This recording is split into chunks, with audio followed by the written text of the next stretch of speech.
What's up everyone, welcome back to the channel. In this video, I'll show you how to claim free Discord Nitro from the Epic Game Store, step by step, and explain what to expect during activation so there are no surprises.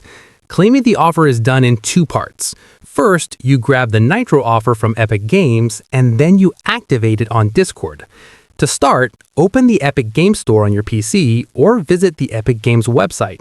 Search for Discord Nitro or go directly to the Discord Nitro promotion page if it's being featured. Once you find it, add it to your cart. When you check out, the total should show $0 since this is a free promotion. After completing the checkout, Epic Games will send a confirmation email to the email address linked to your Epic Games account. This email doesn't always arrive instantly, so don't panic if you don't see it right away.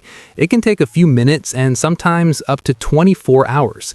Be sure to check your spam or promotions folder just in case. Once you receive the email titled something like Discord Nitro Giveaway Offer, open it and click Redeem Now. You can also copy the redemption link and paste it into your browser if needed. Next, you'll be taken to Discord's website.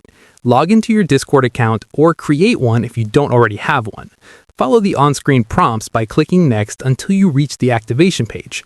At this point, Discord will ask you to add a payment method, such as a credit card or PayPal. Even though the Nitro is free, this step is required by Discord. You won't be charged during the free month, but the payment method will stay on file. If you don't want to continue after the trial, just make sure to cancel before the month ends. And finally, click Get Nitro Monthly to complete the activation. Once that's done, Nitro will be instantly applied to your account and you'll have access to all the premium features like higher upload limits, custom emojis, and server boosts. And that's it. That's how you claim and activate free Discord Nitro from the Epic Game Store. Simple process, just two main steps and you're good to go. If this helped you out, don't forget to like, subscribe, and I'll see you in the next one.